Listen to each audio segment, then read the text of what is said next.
My Time Podcast with Asher Tchoua. Welcome to the podcast, Ron. Man, come on, man. Appreciate it, man. I live here, man. How you doing today? Appreciate that, bro. Man, I'm doing great, man. Woke up a little late than normal, but that's because my body needed more rest. But you know, that's how it is sometimes, man. But I'm feeling great, man. How about yourself? Awesome. I'm also feeling great. One thing that I've heard just about the rest piece is that whenever you actually have the time to rest, sleep, your body's repairing itself. So it's like the more you Hmm. do that, if you got to sleep in some nights, hey, let the body do what it does. It's true, man. That's very, very true. Yeah, there's a lot of restoration that goes into rest. So, yeah, man. Awesome. So Yeah. you've been hanging out there on Twitch, but I guess to give people a background before we get to what's new with you, like we've done two episodes before, and I think you're the oldest college friend that I know, and you're almost like a brother to me. At first, I was like, oh, I don't want to be another little brother because it's like I got four older siblings, but it's something that's grown on me. And I know recently you started using Twitch, and to get into Twitch, like tell me a little bit about what it is and kind of like how your gaming background started and kind of brought you to this now. Cool. Yeah. Well, Twitch is essentially another live stream platform, similar to like if you go live on Facebook or live on IG. YouTube even has a live aspect, a live stream aspect, and it's a community. Like Twitch, pretty sure it started off with primarily gaming, Mm. but within the last few years, it expanded out, especially when the Rona hit. It expanded out to so many other crafts. So like music, like just chatting, food shows, health and fitness, all those different things. And what actually linked me into Twitch was my love for a video game that's called Super Smash Brothers Melee for Nintendo GameCube, which I started playing when it came out in '01, but I was playing casually. Played around the neighborhood for a couple years, but I didn't really get serious until college. And once I got to college and met some next level people, the first time ever I got, you know, got that real beat down. That's what set the fire for me in that game, man. And I played the game for 10 years straight, retired before my oldest daughter was born, and I stayed in contact with a lot of my melee homies.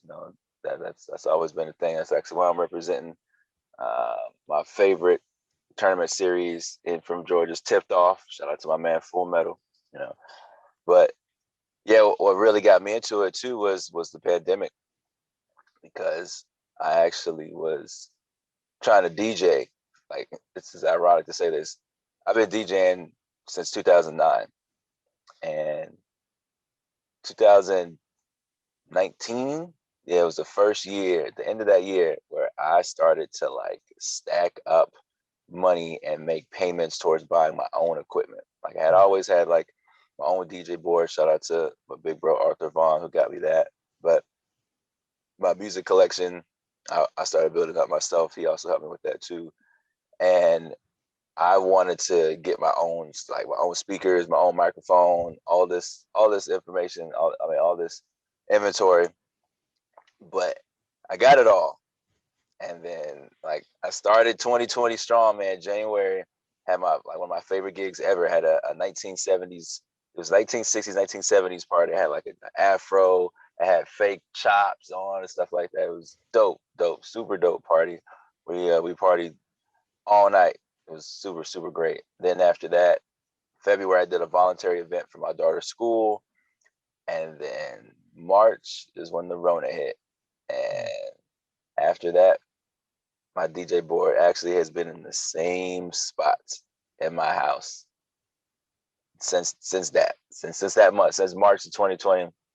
Never even touched my DJ board again. I was devastated, because I was like, man, I spent all this time, money, effort into building up my own DJ brand, and I was going to push myself out there, and then I could have, transitioned to like an online aspect of DJing, which a lot of DJs were doing, and I respect them for that. But I wasn't trying to do that. You know me, I'm a people person. I Yeah. gotta be around people. So that's when I was like, you know what?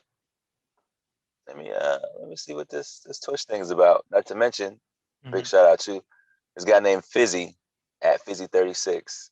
He I don't know if he did it single-handedly, but he definitely was like the driving force to bring a online aspect to Melee to a new level. We had already had Melee online. We've had that for years, but he did this code. He added a code to it called rollback that makes it better, that it, like, decreases the amount of lag you'll experience from person to person. And I got into that in August of 2020. And once I got into that, I was like, I gotta hop on Twitch. Like I have this. I gotta hop on Twitch, and yeah, that's been a blur since then, man. Now it's honestly one of the biggest therapies for me, because you know me, like rapping is therapy for me, video game is therapeutic, interacting with people is therapeutic. So you just mix all those things together, man, and it's just a great concoction, man. Real Awesome. great concoction. Yeah. That sounds like the perfect platform for you, almost like being able to interact with people, because if I understand it right, with Twitch, since you're streaming live, people are able to interact, comment, leave messages, and kind of converse with you while you're gaming or whatever it is you might be doing. Yeah, that's exactly how that works too. So just like I said, like with Facebook Live, IG Live, YouTube, like there is like a live chat, and which we refer to as just a Twitch chat or just chat. And that's where most interactions come from. However, we have another platform too that's really popular, that's linked together. We talked about Discord, and with using Discord, you actually can connect people through a voice channel and invite people to come into that voice channel, and then they can talk to you while you're streaming, and everybody else can hear them on the Discord. So for instance, there have been some times where I'll host a podcast on my Twitch through Discord, and also interact with the Twitch chat at the same time while me and my podcast panelists are just talking about whatever. Oh, that's dope. I feel like I've been getting left out. You got panelists of podcasts? What's going on there? Man, well, you don't play Melee, man. It's Melee people. That's my bad, man. Okay. Yeah, it's a Melee podcast, like Got where you. it's geared toward retro games. That's essentially what my brand is. It's like the first game, of course, is Melee, but after Melee, I do look at Nintendo 64 games, Nintendo games. Like I actually have a whole plan of games that I'm going to go through and just demo. Like once a week, I'm gonna use like an emulator and just do like a little short demo, and just do like a little commentary over the old games, because that's honestly my favorite genre of games is older games. Just a huge fan of those games. Yeah. Awesome.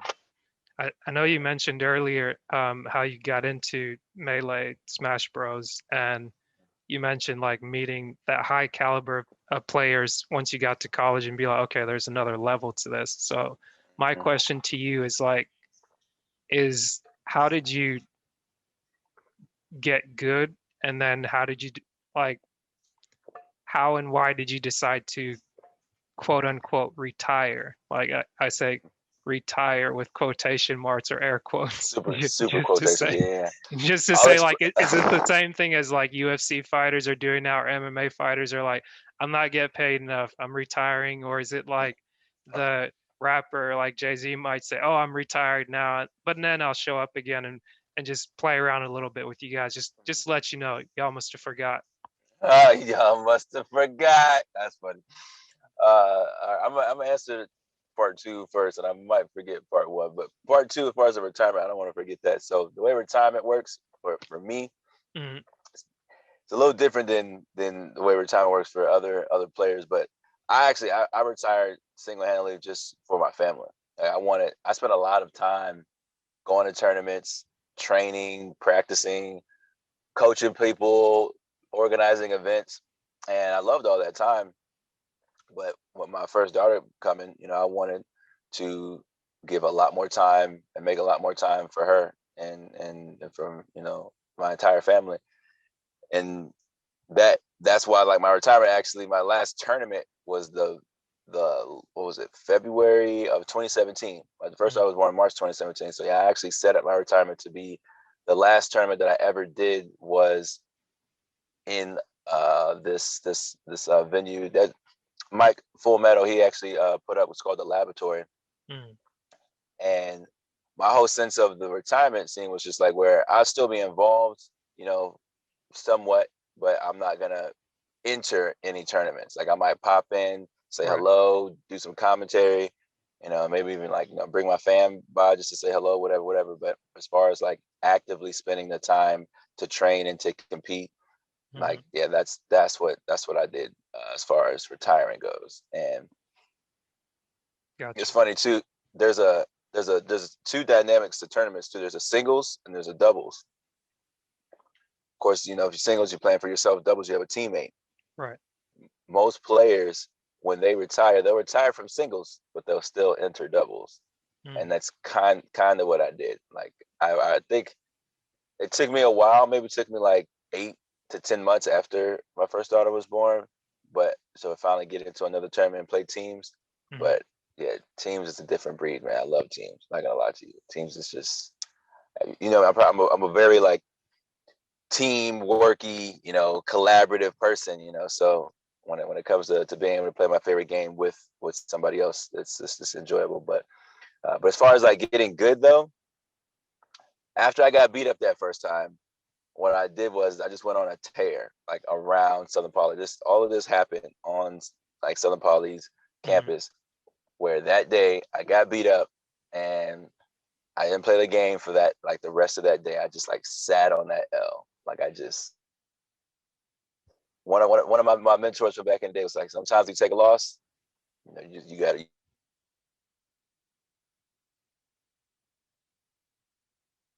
and build upon it. You know, let it motivate you, let it give you that fire. So you don't want to it make become vengeful. You know, you want it to give you like a positive response to where you okay, now I gotta hit the gym, I gotta start training my shot, blah blah blah. So what I did was that next day, before you go there, can you go back a little bit? I lost you a little bit when you started to explain what happened when you got your butt handed to you with the loss. Okay, yeah. So what I was saying is after I got bodied, you know, I just didn't play the game for the rest of that day. Right. I gotta hold that L, you know. So I just held it. Did some schoolwork, went to class, went to sleep, and then the next day I started my plan of going around campus at Southern Poly's campus and finding new people to play, because the people that I had already been playing, we were about either on the same level or I was at a higher level than them. So my goal in order to get better was to find people at a higher level than me and lose to them, learn from them, and then grow from there. Now, and in that tear of going around campus and trying to find better people, I found who has the label as my Melee father, who taught me the advanced techniques of the game. I didn't even know how deep the game was back. This is like 2007, September 2007.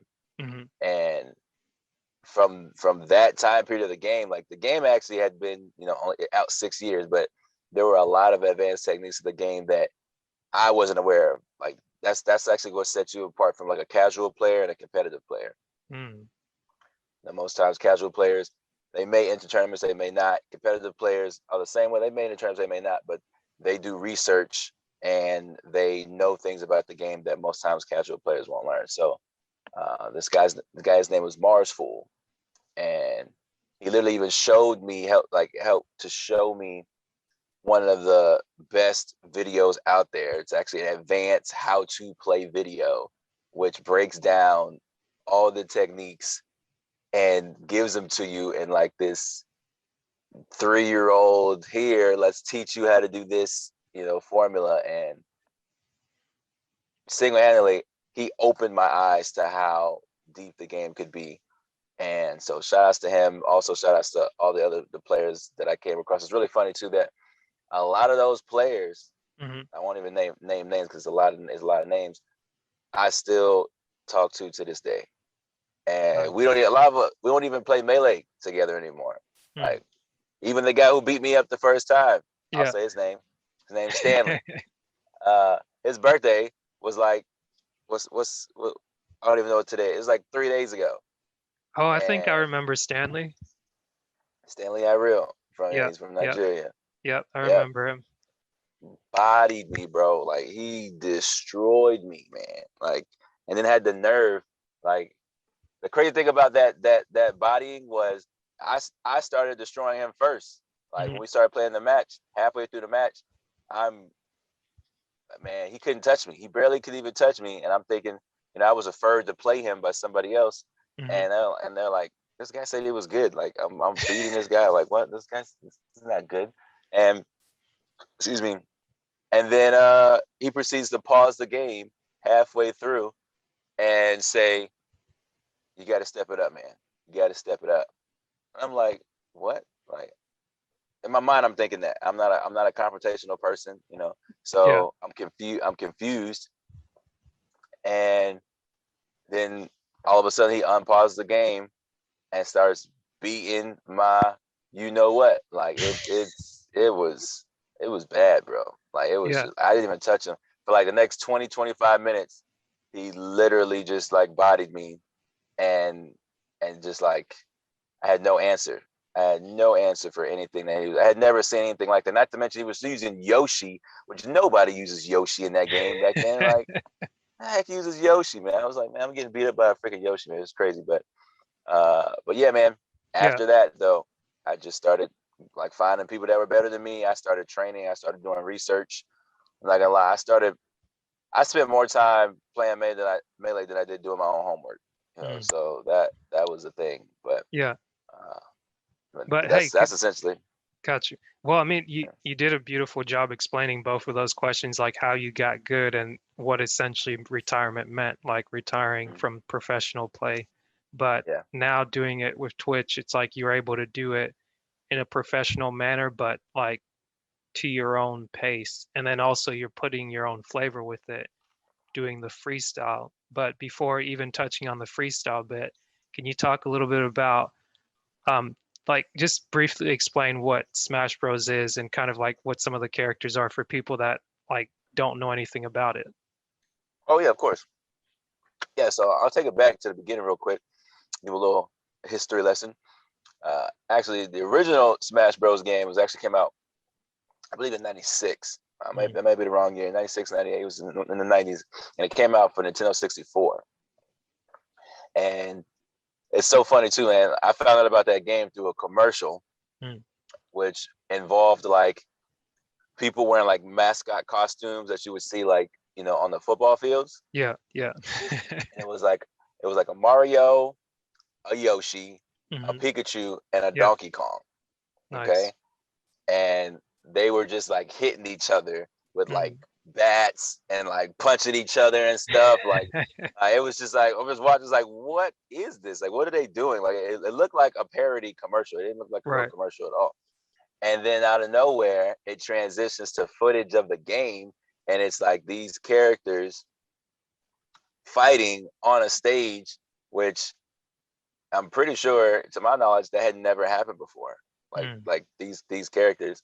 Some of the other characters, like they have their own games, Right.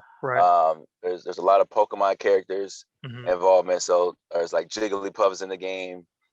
For those who know, there's this racing series called F-Zero, and Captain Falcon is a racer in that game. He's in the game. Yeah. A really big character is Fox, who's from a game called Star Fox. Fox with clouds in the game.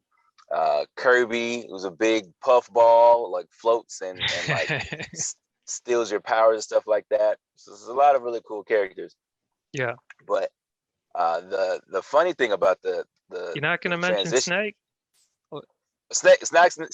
Oh, nah, that's funny you say that. Oh, my bad. I guess I messed up. Snake's later. Snake is later. Yeah, this is the original game. This is the original game. Gotcha. Like the original cast, I think it was maybe only 10 characters. Another popular character too, well, actually not too popular, but Samus who is from her series is Metroid, even though like random side note or random fun fact, everybody thought Samus was a male character in her games because she was a bounty hunter. She had a helmet on. She looks like she's out of Halo. Like she's just like a cannon on her arm, and nobody actually even knew that Samus was a female character until I think you have to beat one of her games 100%, I think, and then her suit comes off, or helmet comes off, and then you see she has like long blonde hair. And that like blew the minds for like so many gamers because they're like, oh man, I thought I was playing as a dude and it's like actually a girl. Like so crazy. I love Metroid games. Love those games. But Nice. But yeah, that actually was my first interest in the game. But when Melee came out in 2001. Melee was actually an accident. So Melee was created. The production team for that game created Melee in 6 months. Oh wow! And they added a whole bunch of other characters. They also added some other clone characters, meaning that like they take a character and then like make a similar character. Like for instance, like even in 64 version, there was Mario and there was also Luigi. They're like clone characters of each other. In Melee, you have Mario, Luigi, and Dr. Mario. So where Mario and Dr. Mario are very similar. Okay. Pikachu is in Melee and it has a clone called Pichu, which is like a little version of Pikachu. They did that in Melee. There's like, I want to say 26 characters in Melee. And from that point on too, like other Smash games started coming out. And that's when I'll get into the one you kind of foreshadowed to, which was Super Smash Bros. Brawl, which was the third game that came out. And it's funny you mentioned Snake, because Snake was my character in Brawl. It was one of my characters, man. But it's funny to mention Brawl. Brawl was one of the I think first big divides in the Melee and the Smash community, because Melee had been out probably for like 7 years. I think Brawl came out in 2008. Yeah. And Melee was dying too. Like a lot of people were like, I'm done with Melee, and they weren't playing it as much anymore. So a lot of Melee players switched to Brawl. I was one of them, actually. Like a lot of people did that, but the game was different, man. Like nothing against people who love the game of Brawl or whatever, but it was just too slow. Melee and 64 have like a fast-paced aspect to the game, but they slowed it down in Brawl, and I was not a fan of that. I played that game for like maybe 6 months straight. Yeah. And then quit and was like, you know what? I'm going back to Melee. And that's what happened for a lot of players. Like a lot of players, like either they quit Brawl and went back to Melee, or they kept playing Brawl, or they quit both games and they just completely, ejected. But both communities started to, to play separately. And it's sad to say, like we're playing the same Smash game, sort of the same Smash family, but we beefed a lot. It was so sad to see the beefs that came about, between the two communities. Because there was a little bit of overlap, but because Brawl, of course, was the newer game and more popular game, it got more attention and support than Melee. So that was the problem. But then after Brawl was another game called Smash 4, which kept building upon the character roster, and also I think they sped it up a little bit from Brawl. Yeah, they did. They definitely sped it back up. It wasn't as fast as Melee, but it was still faster than Brawl. And then the most recent Smash game to come out, which is Smash Ultimate, which has like so many characters. I don't even know how they fit on the screen. And it's just characters from all over. I think they recently just announced they added a new character in that game called I don't want to say his name wrong, but he's a Tekken character. Okay. And they done that too. Like they've implemented characters from Minecraft, from like other Fire Emblem characters from different games. Yeah, like it's almost like over time, the game's almost like cannibalized itself, getting all these different characters from different gaming properties and things like that. But from like a pure standpoint, Melee is really the go-to that a lot of people look to as like that was the one, like the second iteration of Smash Bros. True, man. That's like the game is still being played competitively to this day. Awesome. I, Yeah. I feel like I like how you explained it and you expressed it, because that gives like a newfound appreciation for me to understand like why people value certain video games so much, because a lot of people would just see it as like, oh, that's a game, you're wasting your time behind that.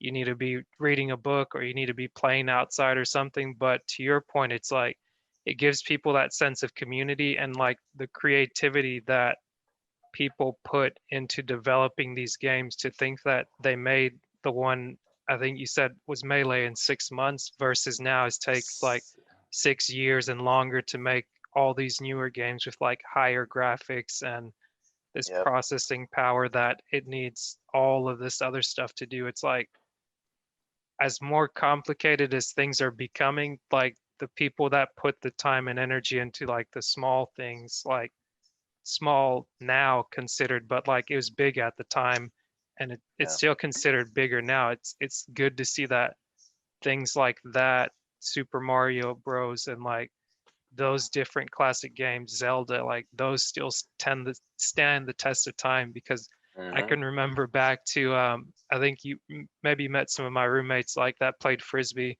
like Alex Bragg. Maybe I'll catch up with him one day, but like I know him and a lot of people, they got like the N64 back and started doing a lot of the retro gaming and being like, hey, let's play through this thing again and like let's just check it out. And it's like, okay, crap, this thing is a lot harder. It doesn't tell you, okay, go here, do this. It's like, no, you just put in the game and you got to go figure out where exactly you got to be. That's true, man. That's funny you mentioned that too. So I was just talking to my buddy about that, about how I don't like new games. A lot of times, actually, historically, the newest system that I ever even got, and it's primarily because of Smash, was Nintendo Wii. And that was like, what, 2 iterations ago? I don't even know. It's old.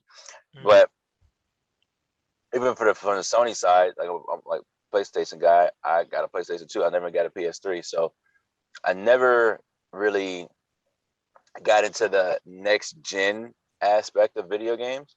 I've just always been a fan of like playing the older games, can like just replaying them and going back and forth, or even playing, Melee for so long. And the new games, so like PS3, PS4, PS5, Xbox 360, Xbox One, all that crazy stuff.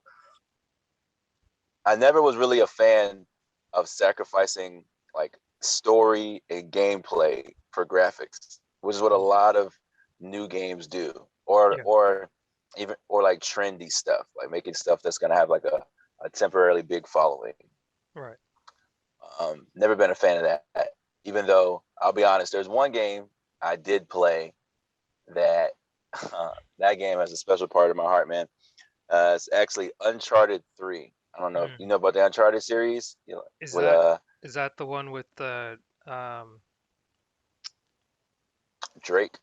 yeah, or oh, I was almost getting it confused with The Last of Us, but no, I remember Uncharted. Uh yeah.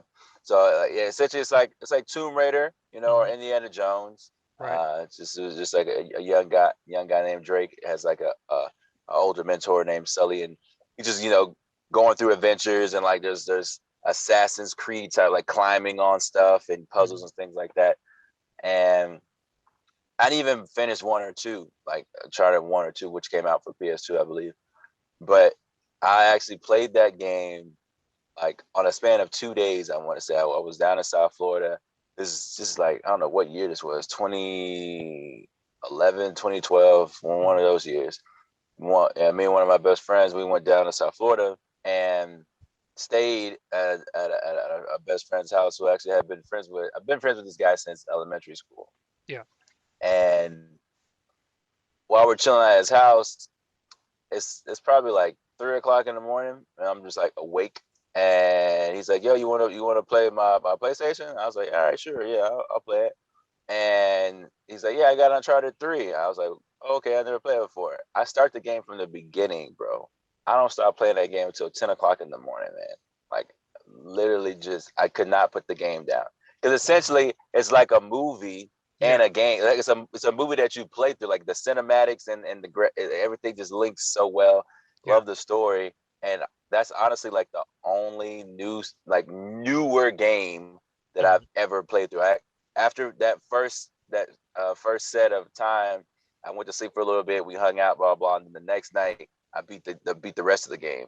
Yeah. And I don't know, man. I just felt like a connection with that game that I hadn't felt with a new game in a long time. Like I felt that connection in old school games for like Mhm. PlayStation 2 and stuff like that, but I don't know what it was about that game. One of my goals actually, and I started this goal already, is to have a long stream series where I'm just going to pull up a YouTube video of somebody playing the game Yeah.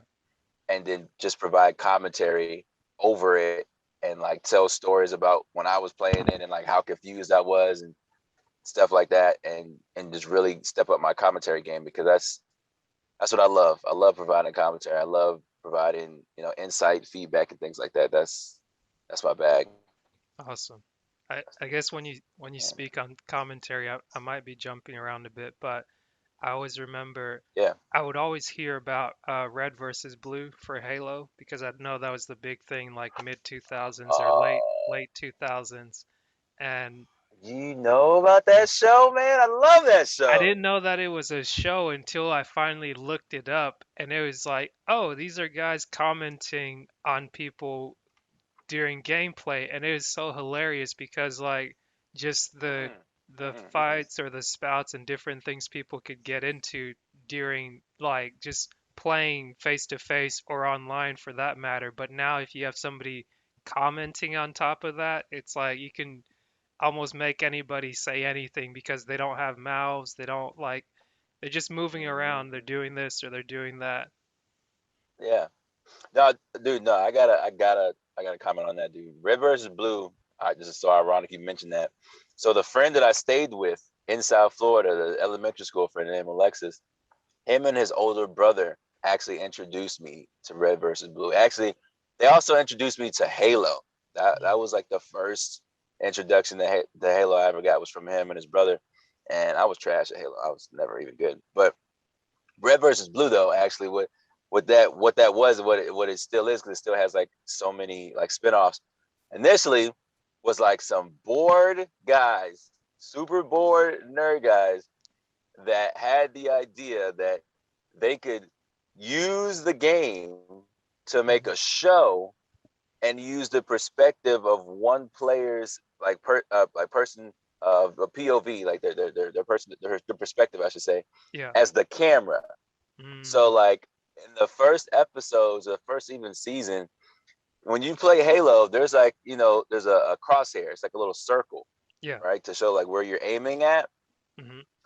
That is in every shot. In the old like original videotaping of that, they Hmm. literally what they did was is they set up other players, like you said, to have a conversation and a talk, and they Hmm. would move their faces up and down to make it seem like they were talking. Yeah. Then use the other person's point of view as the camera, and it's just so crazy to think how they did this. They did multiple takes Yeah. of this perspective, and like chopped it up. And it's to think like the early 2000s do something like that, man, blew my mind, bro. And the thing is crazy. It's hilarious. Like it's like the comedic timing in this show is just spot on, and like it's also very impressive to see the the glow up, like the level up, because they started using Halo 1 to record this show. Mm. And so from that, you have Halo 2, you have Halo 3, Halo ODST, Halo Reach, Halo Chronicle, all these other Halo games. And as the games started coming out, they started to like update what they were doing with the new game. And bro, to look at where it started originally and to look at where it is now, Hmm. it's crazy. I can't. I'm still in shock, man. But I love that show. That's like one of my. I actually, it's so funny. I just went back like a month ago and rewatched like the first season, man. I just Nice. huge fan, huge fan. Man, that's hilarious because it's like I would always hear about it And even when you mention seasons of things like, like old sitcoms and things like that, I didn't grow up watching a lot of TV, but Mhm. when I did, I would just catch like a show on a one-off, but I never noticed that, oh, this is one season. And then when things change, it's like, oh, this is a different season. Like for example, again, random thing, but when the Fresh Prince of Bel-Air was on, and then you have Aunt Viv Yeah, is one lady, and then all of a sudden she switches up. It's like, oh, there's a season change. But I think they that's recently came out hilarious. with a thing and they addressed that where she came back, she gave her perspective and Will gave his perspective and everybody, the cast members and all that, they went through. So that's something I'll probably try to watch sometime this year. Yeah, definitely, man. That make sure you gotta pay attention to one of the characters' name is Jazz on the Mm. very first episode of when Aunt Viv changes. Yeah, Like I caught that. he's looking at her. He's like something about you is different. Like you gotta watch that. That's they did that well. That was pretty clever. Yeah. But oh, back to the Twitch thing real quick. I know Mhm. so how long have you been doing it? And like how can people link up with you on there? Okay, yeah. So my official start date was I want to say September of 2020. That's Mm, that's when I started like really actively going in. And yeah, if you go on Twitch, my Twitch name is long. Even though if you start typing it, like the rest of it should autofill. But it starts off with MGFC Mike Golf Foxtrot Charlie, which is the crew that I'm a part of.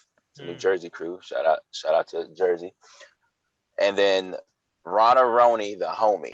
So that's RONARONITHE,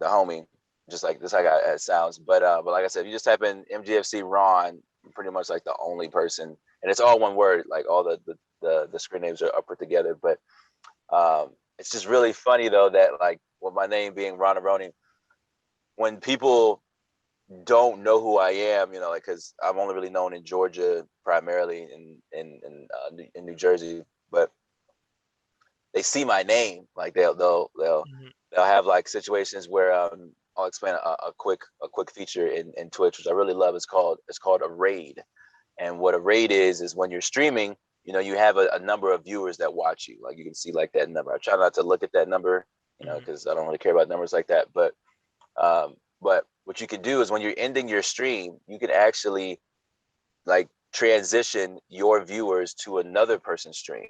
That's mm, what the rate is. And typically, reason why you do that too is it helps to support like smaller streamers, is which I am. I'm a small streamer, and mhm, I love to support small streamers. And so what I'll do is at the end of my streams, I'll look at my followers list and go down to the bottom, see who's playing Melee, and then interact with them, say hi to them, and then raid them. mm. And it's so fun. That's how I meet new people. That's actually how people have even met me. Like I've been rated, several times by like some big players. Shout out to all the big players that have ever done that to me. Yeah. And so that's how people have found out my name. But the funniest thing, bro, to me, I think, like as far as naming goes, when they see my name, Ronaroni, and they see like the first letters are RONA, and they're like, "Wait, is that Rona? Wait, Roni? Is that it? Is your name from the Rona?" And like that's so funny. One of my first nicknames actually in the community, on the Twitch community, because like I said, people didn't know me, because it's a bigger reach when you're on Yeah. Twitch. It's like such of the world, was Rona. Like that was my nickname, was Rona, and I thought it was funny. But when it comes to like the Melee community, like who knows me, like Mm, my my my main name is just Ron. Like they'll call me Ron or Roni, mm. which I like Roni. I'm a big fan of Roni. But I just think it's just so funny that when people just see that, they're like, "Oh, did you make a name because of the Rona?" Like, nah, man, I've been Ron Roni, since 2008, man. So this is Right. this goes way back. Yeah, man. That's awesome. I was gonna ask you what the Yeah. letters at the start of your Twitch name meant, but as you explained it, I was like, okay, I got it. Yeah. That's my crew. So it's so funny too. Like when I was actually talking about my mom, I was on my mom's Tea and Talk with Hermie show Thanks again for all your help with that, like that too, man. I really appreciate you supporting my mom like that, man. It's love. For sure. But one of one of her Facebook family members actually asked, like, "Oh, what does MGFC stand for?" And I missed the question, so I had to go back and answer it later. But so actually, this is kind of a weird thing. Um, the actual definition I can't tell you unless you're in the crew. That's like one of the rules, or unless a founding member, which shout out to my man LLDL, who's formerly known as Chain Ace, who's like like the head. I consider him like he's like the big honcho in charge. So he can tell you what it stands for. Like it's his thing. Like it's his baby. If he's founder. But the funny thing is though, like because a lot of the players initially in the crew played Falco, which is I forgot to mention that character. That's the character I play. He's a bird player who does a lot of combos. We used to say that MGFC stands for Mad Grimy Falco Combos, but that's just like it's just an unofficial abbreviation. But yeah, Awesome. It I just I just had something on the top of my mind, but it just passed. But man, that's awesome. yeah, man, it was good times, definitely. I will say this too, though, like from the whole therapy perspective, is that I want to stream consistently. That's something I did for a little while. I was streaming pretty consistently here and there. I even made like a stream schedule to where like on Mondays I would have Monday Night Melee. Tuesday I would have Tutorial Tuesday, where I do music tutorials with FL Studios, like recording programs. Thursday would be Thursday Night SmackDown, which is Melee, and then that's where we just I invite people to come in and just like play randomly and stuff like that. Yeah. And then Saturday would be when I host a podcast. Gotcha. And I'd say since I started streaming, only kept that schedule consistent for like possibly like 3 weeks. And maybe I say man, I say 3 weeks, just because like ups and downs, like like life those different things that life happens. Yeah, but I wanted to give you a shout out, man, because like your consistency as far as like this podcasting is very, very inspiring, very, very motivating. So as I continue to grow and as I continue to like handle the things in my life, like of course my daughters are at the top of the list, like priorities and getting other things leveled out, getting to your level of consistency with Twitch streams is definitely on my to-do list, man. So I want to shout you out for that. Appreciate that. I know the biggest thing for me this year, really getting back to like the consistency bug has been narrowing things down to doing it once and just choosing one thing instead of trying to do like multiple days of content. Like I just I just narrowed it down to like, okay, what can I do each week is just put out one podcast. And then once I got to doing that regularly, it was like, okay, well, what else can you do with that one piece of content? You can promote it, let people know, hey, this is coming out Tuesday, and then like do a countdown. And even something that I stopped looking at it as like a loss, like not posting from February of 2020 until June and then September. I was like, for the content that I missed out on posting, like doing the short clips, I was like, let me talk with one of the editors that helps me do the video editing to see if we can still put those out. And then what I was doing was that I started putting them out as Throwback Thursday episodes or like shorts. And it's like, hey, okay, here's something for Monday for what's coming out Tuesday. And then Throwback Thursday, check out this old episode. Here's a clip from it. And that seems to work in the sense that people are responding it. And then I can get over oh, I didn't do this, uh, whatever. And even now, so it's like to your point of speaking on the consistency is like you have the high of like the motivation, so to speak. I think we talked about this a little bit yesterday. And then you try and Yeah. take advantage of the opportunity so that you like keep the momentum going. But then it always seems like right around summertime, I hit this like I want to hit the snooze or I want to hit the cruise, in a sense, to be like, oh, I don't want to do as much. But the beautiful thing about remembering I just need to do one thing, and it's part of the book that I started reading this year. I finally finished it, and I'm going back through it um, piece by piece to see what I can apply. And it's like, okay, what's the one thing I can do personally? What's the one thing I can do for work? And it's like, okay, even if I have a 1 year goal, how can I step it back to today and say, okay, this is the one thing I can do now that's going to help me get there. And that's been the big thing. So I definitely thank you for that compliment. And I just wanted to add some meat on it to just say that's what's working for me, not trying to have multiple pieces of content like I was doing before, trying to do 3 things every single day. And I was like, no, let me just do one thing, one project. Even working with the guests, I was like, I'm just going to record one day of the week, because I think I might have told you or shared it before. It's like starting to work the night shift since February and saying, okay, we work 4 days, but you have to completely flip your schedule. And you know about that because you've been working the night shift for some time, and your schedule, it seems like you'll work the night shift, maybe the day, and then you'll alternate. And I'm like, man, like you're you're stronger than most of us.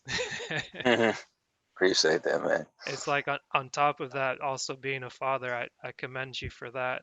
And it's Father's Day just passed, I think, last weekend. And when you think about it, like I'm grateful to my dad for being the man that he is, because it's not something that's easy to do. Even like I know we recognize Mother's Day in May, but I think too many times it's easy to be dismissive of the people that stick around and do what they're supposed to do. And even for the people that don't stick around, it's like there's no telling why they did that, or why. I don't know. Like everybody knows, I guess between them and God, they know why they make the decisions they do at the end of the day. That's definitely true, man. Nah, I appreciate that, man. Definitely appreciate your kind words, man. Awesome. Yeah. But I guess not to overstay my welcome with the podcast. I like where we're going with this. But oh, well, no, let me not. We'll stay for a little bit. All right. I definitely don't want to brush past it, but I watched the clip you sent me, and I was actually able to catch part of your stream, because I know you sent it to me before, and I was like, a part of me was like, is it bad that I hadn't dove in and checked out a lot of the streams? But then I had to remind myself that in the moment, like, hey, my one thing is doing this, like the podcast project. And it's like, I'll look from time to time, but it's like the only way that I can stay consistent, whether it's doing a little bit of homework here or checking this video out or that, is that I got to stay locked in. But in Mm-hmm. watching a part of your stream and seeing you bring in your freestyle ability with your gaming ability, that was like, oh, okay. Like people are freaking out. They're like, oh my God, Yeah. is he doing it off the top? What's going on? Like, so tell me about that. What's that experience been like for you? Oh man, that's honestly like the best one, really, because I didn't even know, that I could do that at the same time, for one. Because sometimes when I'm streaming, I haven't done that recently because I haven't played as much. Because even though I'm only 32, Hmm. it's just fun to think about. But I've been playing video games for 25 years or 26. Like I started playing games at like 5. You know, Yeah. uh, not to mention like computers. Like when I was on computers, it had like gateways and big monitors in the background. So I realized too that, not to mention even Melee. I've been playing Melee since '01. Melee requires a lot of hand, you know, like dexterity, and so and not to mention the controller that you hold is not. It's not good for. It's not a good ergonomic controller, really. Like it's literally like, it's so funny. You can typically tell a Melee player or an old school Melee player because their hands just like hold this position. Like they'll just When I just in a neutral, they'll just gravitate to this, which what my hands do too. But I'm working on doing hand stretches or whatever. But as far as the rapping thing though goes, man, it's funny that you just said what you had to say, and I'm glad that you said about like, is he really rapping off the top? I recently just started to push myself away from using the word freestyle, unless I say like, oh, I'm freestyling, from like that tense. But like actually like promoting like the word freestyle, I stopped doing that. I now replace that word with just off the top, because I realized too, like it's a known thing in the hip hop community, even outside of the hip hop community and other communities, that when you use the word freestyle, it's multiple definitions. Like the primary two definitions are: one, going off the top, just rant, like, just spitting whatever you can off the top. And then the other definition, which is actually, I want to say it might have been first, I don't know, it's debatable, but is a written that's not about a particular subject. It's free of style. That's one of the OG MCs, Big Daddy Kane, actually had an interview a few years ago, and he was asked that, they asked him the questions like, so what do you think about these cats that are freestyling and they're spitting writtens? Because that's like, it's very frowned upon within like the freestyle MC community, is to spit something that you wrote. But yeah, Big Daddy Kane, he's one of the original OG MCs, and that's what he said. So now what I do with it is I try my best to like let people know, hey, this is off the top, throw words in the Twitch chat, and I'm a freestyle off the words that y'all put in the Twitch chat. That's one main way I do it. And another thing that I can do, that I have to give a big shout out to MC Supernatural. Some people who may not know who he is, he's actually one of the like original OG crowd freestylers, meaning that he will go in front of a crowd and do this one trick where he'll ask people to take things out of their pocket or like out of their purse and just like hold them up, and he will freestyle about those items right in front of you. Like he's one of the dopest freestyles to do it. And the way he actually got into it, shout out to him and Talib Kweli, they were on a podcast. That's like one of my favorite podcast episodes ever.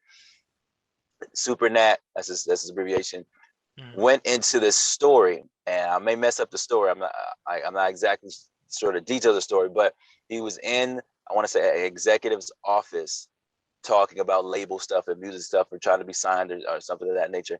And I think it was a woman that was behind the desk, and there was a TV next to the desk. And he was trying to give her an explanation of what he does. She's like, so I don't really know what you do. Like, what do you do? Like, how does this work? And so what he does is he's like, may I have your remote?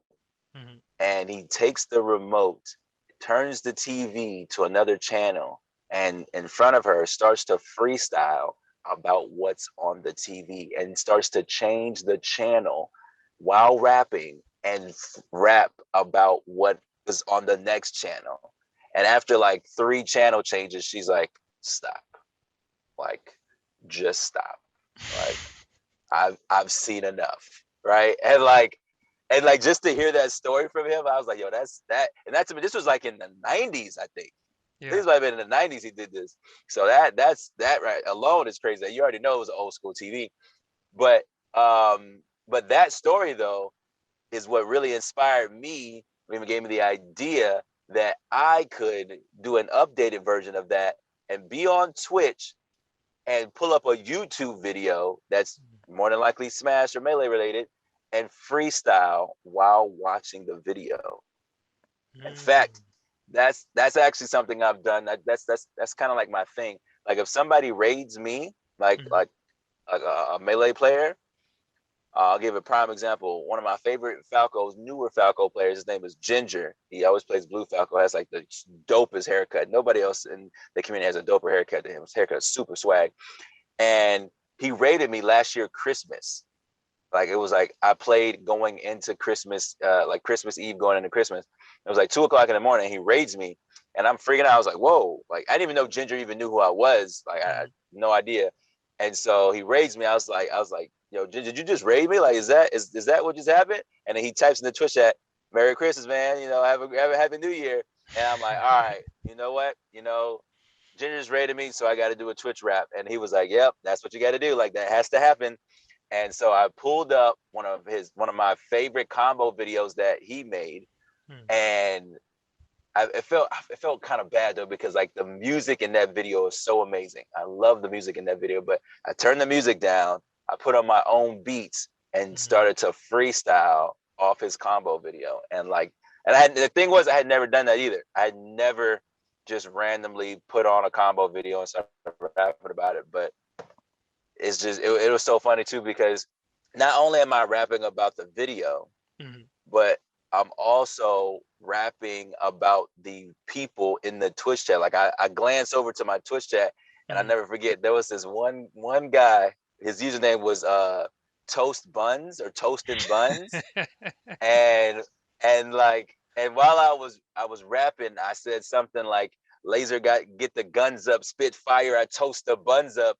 And the guy said, yo, did this guy just put my buns in the rap? No, I was like, yo, let's go, man. It was fire. It was, no pun intended, super fire. Oh man, like, That's but hilarious. but it's literally it's the energy from the beats, from the Twitch chat, even though these people are not next to me. You know what I'm saying? I don't even know these people, but just they still are giving me energy just from being there in the Twitch chat. Then of course you got the video that I'm using as the catalyst, and then not to mention what really gets me in my bag, excuse me, is having that microphone in front of me. Like having a microphone in front of me, which I realize it's a mental thing. It's a childhood mental thing. I actually, shout out to my pops and my moms from back in the day, where they actually let me hold a microphone, like the old school handheld mics, before I could talk, before I could even speak words. I was holding this mic and going, la la la la, like, you know, mumbling on this microphone. So that's 29, 30 years ago. So now I'm behind a mic. Anytime I'm behind a microphone, I get an energy about me that I can't even explain to you, bro. I cannot. Not to mention, if you put a pop filter in front of it, I don't know what it is about that pop filter, but you put a pop filter in front of that microphone, it's over. It's game over, bro. It's game over, bro. It's awesome, man. You're taking me back to the Soul Food Cypher days, because I remember you introduced me to that, and every single time I come through Atlanta, I'm like, I gotta stop by the Cypher. Yeah, yeah, man. The I hope they Cypher. get I back cannot to wait for doing the it Cypher to live. come back. Yeah, yeah. I mean, in person, yeah, because we actually continue doing that. You know, every Sunday. Like we stopped last year. March was I think that's when we stopped. April or March last year when the pandemic happened. And yeah, we transitioned to doing it on Zoom, which is cool. I'm not gonna lie, but It's not everybody the same. knows you can't compare it. It's not the same, man. Like, it's just not the same. But I don't know what our plans are as far as bringing it back. Like if we have a date in mind yet, but I just know once that happens, I won't probably be back at the first one, because I'm still, like, you know, keeping my distance and avoiding large crowds for a little bit. But once I get back in there, man, I already know, man, it's just gonna be an energy like no other, man. It's just gonna be crazy. Awesome, man. Definitely gonna be crazy. The what was it? Oh yeah, I guess one thing that whenever you use the term raid, I was like, that's neat that you guys use it in a positive term, because usually it's like in gaming, whenever I would play something that's like, I forget what type of game it is, but where it's like you're building a Oh, civilization, and usually you'd go in and you'd raid a place. It's like you're taking it over, you're breaking oh everything yeah, down, and yeah, then yeah, you're yeah, building your own. But it's like, no, I'm sharing my following with you, and that you get the love from yeah. that and the interaction. So that's a great thing. Hell yeah, yeah, man. Big fan. Awesome. But one or two last questions I'll ask you is, what's something you gained from 2020? So that game from 2020, Hmm. yeah, I gained a higher sense of appreciation for family and friends, man. Because I realized one thing is that I spent my entire life, not my entire life, but I'd say like since high school, college, I'd say Mm. like after I left high school, once I went to college, I've always considered myself a person to keep in contact with, family and friends and stay connected and to nurture those relationships. But I realized that something I did in college is that I spent so much time like making new friends and nurturing those friendships and being so outgoing and those activities that I did that I lost touch with some of my family and friends that I grew up with, Mm. and that that helps stay connected with me. And it's a thing, it's a part of life. You do grow apart. That does happen. Like a lot of times you'll make friends, like even when it comes to school friends, that you're only really friends with because you're in school, and because y'all have like similar interests. But if your interests change, if you move, like people start growing different ways, it's really easy to lose that touch or Mm. to lose those connections. But one thing I learned last year, man, was like how important it is to do your best to stay connected. I mean, especially now, like it's so easy Mm. because there's so many different ways to communicate with people now, man. It's just so many. But what I really loved is that I reconnected with old school stuff like phone calls Mm. Yeah. and like one-on-one communication, and kind of taking a step back from sharing, stuff online all the time, and actually having like what we're having right now. Like I'm just Yeah. talking to you, and I've gone through months and months and months, of like some like mental rehabilitation, and that's been like one at the forefront is having that personal connection, and of course even the community connection too, Yeah. and just keeping keeping that circle close, man. Just like staying close with the circles, man. That's been like a real big thing for me. Real big thing. Awesome.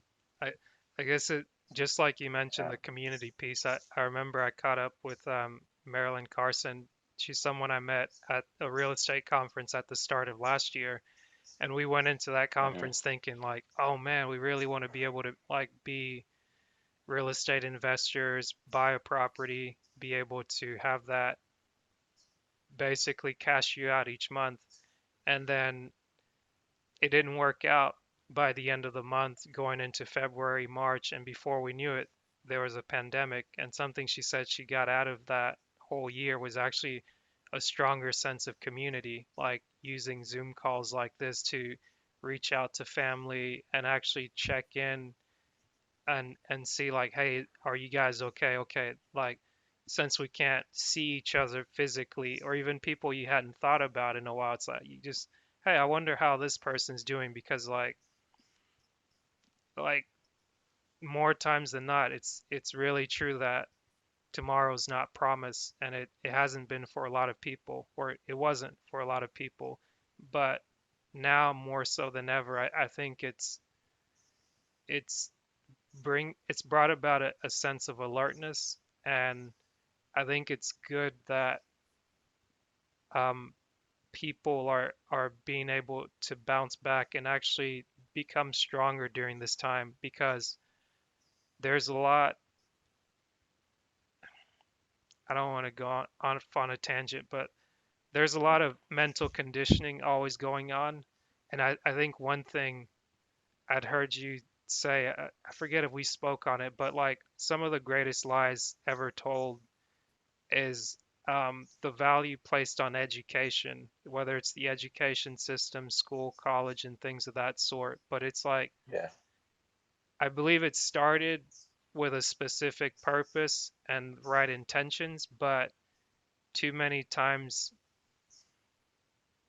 where things start isn't always where they end.